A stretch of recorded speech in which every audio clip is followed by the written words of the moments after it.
Disney was on the ropes. Then one man brought the magic back. In the 1980s, the House of Mouse was a shadow of its former self. The company that gave us Mickey Mouse, Snow White, and a legacy of dreams was bleeding cash, losing talent, and staring down corporate raiders who wanted to tear it apart. But just when it seemed like Disney's magic was gone for good, a new leader stepped in, sparked a revolution, and turned Disney into the global powerhouse we know today. How did they do it?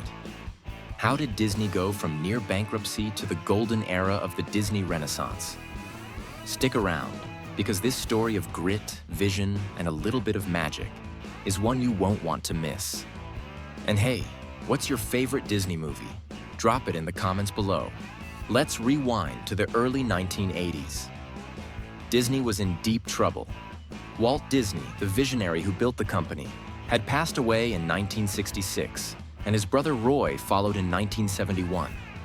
Without their guiding hands, Disney lost its way. The animation department, once the heart of the company, was churning out forgettable films like The Black Cauldron, a dark, expensive flop that tanked at the box office. Live-action movies weren't doing much better. Films like Herbie Goes Bananas and Popeye were critical and commercial duds. Theme parks, Disneyland and Walt Disney World were still drawing crowds, but they weren't enough to offset the company's mounting losses. By 1984, Disney was losing millions, and its stock price was in the gutter. The company was vulnerable, and Wall Street sharks smelled blood. Enter the corporate raiders. These were the 1980s, the era of Gordon Gekko and greed is good. Investors like Saul Steinberg and Irwin Jacobs saw Disney as a wounded animal. They didn't care about fairy tales or Mickey Mouse. They wanted to break the company apart, sell off its assets, and cash out. The film studio, the theme parks, even the precious animation department were on the chopping block. Disney's legacy was at stake. Could anyone save it from being carved up like a Thanksgiving turkey? Hold that thought, because the answer's coming, and it's wild. Let's talk about the state of Disney's animation for a second. This was the division that made Disney a household name, but by the early 80s, it was a mess. The animation team was demoralized. Many of Walt's legendary 9 old men, the master animators who crafted classics like Cinderella and Pinocchio, had retired or passed away. The new generation of animators was talented but directionless. They were working on projects that lacked the heart and soul of Disney's golden age. The Black Cauldron, released in 1985, was a perfect example. It cost $44 million to make, insane money for the time, but grossed just $21 million. Critics hated it, audiences ignored it, and Disney's animation legacy was on life support. Why was Disney failing so hard at the one thing it used to do best? We'll get there, but first, let's meet the man who changed everything. In 1984, Disney's board was desperate. They needed a leader who could fend off the raiders and restore the company's spark. Enter Michael Eisner, a 42-year-old executive from Paramount Pictures. Eisner wasn't a Disney insider. He was a Hollywood outsider with a track record of hits like Raiders of the Lost Ark and Saturday Night Fever. He was bold, creative, and a little ruthless. Alongside him came Frank Wells, a seasoned executive who'd climbed mountains, literally, and brought a calm, strategic mind to balance Eisner's high-octane energy. Together, they were Disney's last hope. But could a guy who'd never worked at Disney really save it? That's the million-dollar question, and the answer's coming up. Eisner didn't waste time. He knew Disney's problems weren't just financial. They were creative. The company had lost its storytelling mojo. His first move? Shake up the leadership. He brought in Jeffrey Katzenberg, another Paramount alum, to head the film division. Katzenberg was a workaholic with a knack for spotting talent and squeezing every ounce of potential out of a project.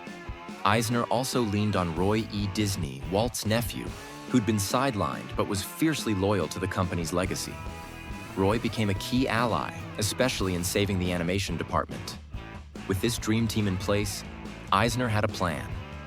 Refocus on quality storytelling, rebuild the animation division, and make Disney synonymous with magic again. But how do you turn a sinking ship around when everyone's betting against you? Let's zoom in on animation because this is where the real magic happened. Eisner and Katzenberg knew that Disney's heart was in its animated films.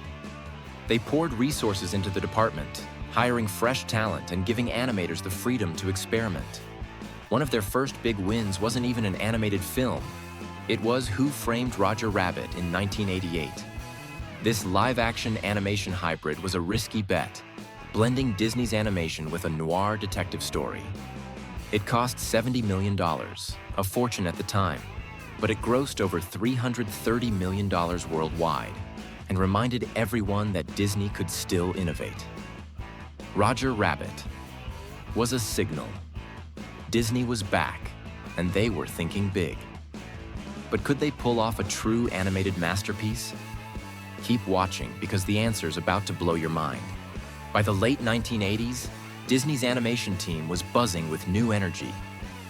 Eisner and Katzenberg greenlit a string of projects that would become the Disney Renaissance, a golden era that redefined the company. The first spark was The Little Mermaid in 1989. This film was a gamble. It had been decades since Disney made a fairy tale musical, and the genre was considered dead.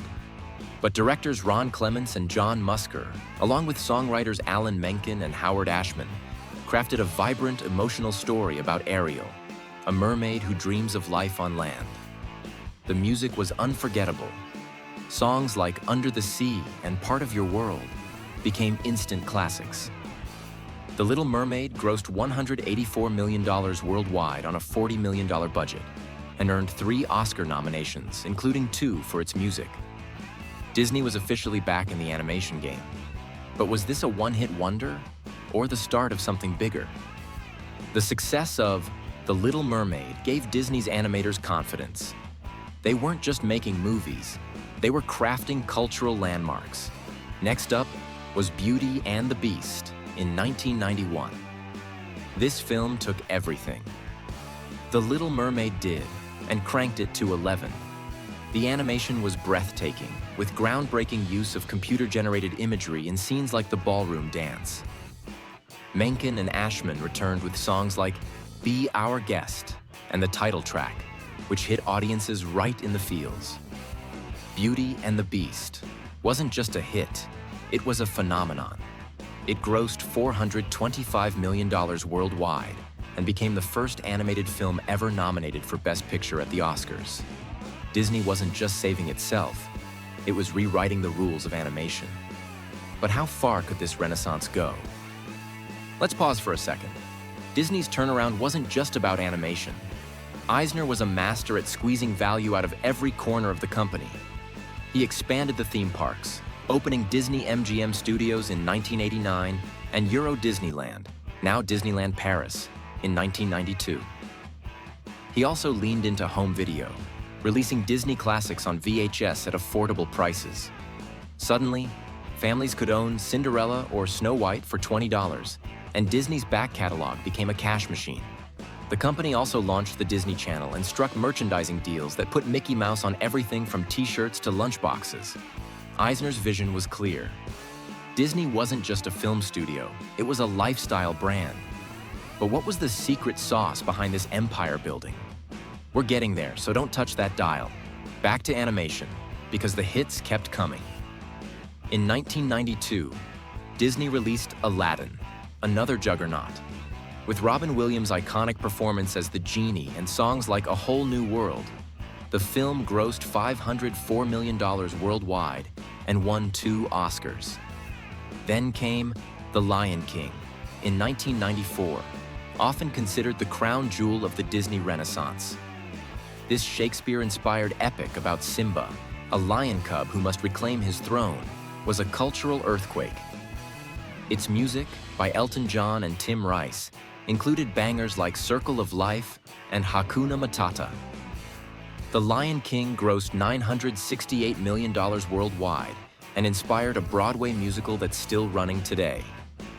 In just 5 years, Disney had gone from the Black Cauldron to the Lion King. How did they pull off this creative miracle? Here's the secret. Eisner and his team didn't just throw money at the problem. They built a culture of excellence. Katzenberg held grueling gong show meetings where animators pitched ideas, and only the best survived.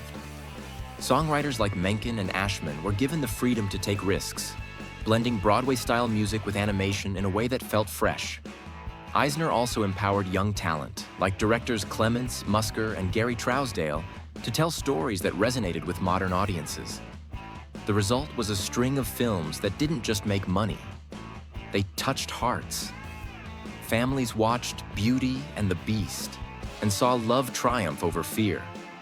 Kids sang Hakuna Matata and learned about resilience.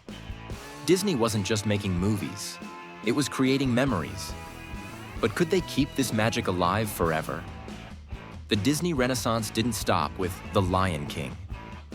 Films like Pocahontas, 1995, The Hunchback of Notre Dame, 1996, Hercules, 1997, Mulan, 1998, and Tarzan, 1999, kept the streak alive.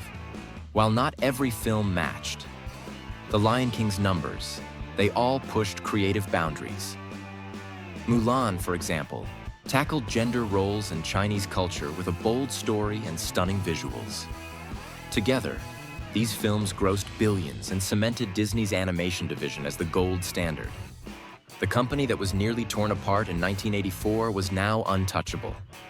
But what was the cost of this success? Let's talk about the cracks that started to show.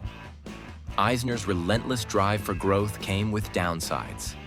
His micromanaging style clashed with creative teams, and tensions flared with Katzenberg, who left in 1994 after a bitter dispute.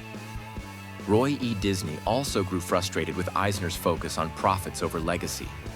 By the early 2000s, the Renaissance was fading, and Disney faced new challenges, like competition from Pixar and DreamWorks. Eisner himself stepped down in 2005 after a rocky tenure. But let's not end on a downer, because the 1980s and 90s were a triumph. Eisner, Wells, Katzenberg, and Roy E. Disney didn't just save the company. They gave us a decade of stories that shaped generations. So, what's the big takeaway? Disney's revival shows what's possible when vision, talent, and hustle collide. Michael Eisner saw a broken company and dared to dream big. He didn't just save Disney, he made it bigger, bolder, and more magical than ever. The Disney Renaissance wasn't just a business win, it was a cultural reset, proving that great stories can change the world. So, next time you're watching The Lion King or humming A Whole New World, remember the underdog story behind it. Disney was down, but it wasn't out. And that's a lesson for all of us. No matter how tough things get, there's always a way to bring the magic back. Thanks for watching, and if you loved this deep dive into Disney history, hit that like button, subscribe, and ring the bell for more stories about business, grit, and triumph. What's your favorite Disney Renaissance film? Drop it in the comments, and let's keep the conversation going. Until next time, keep hustling.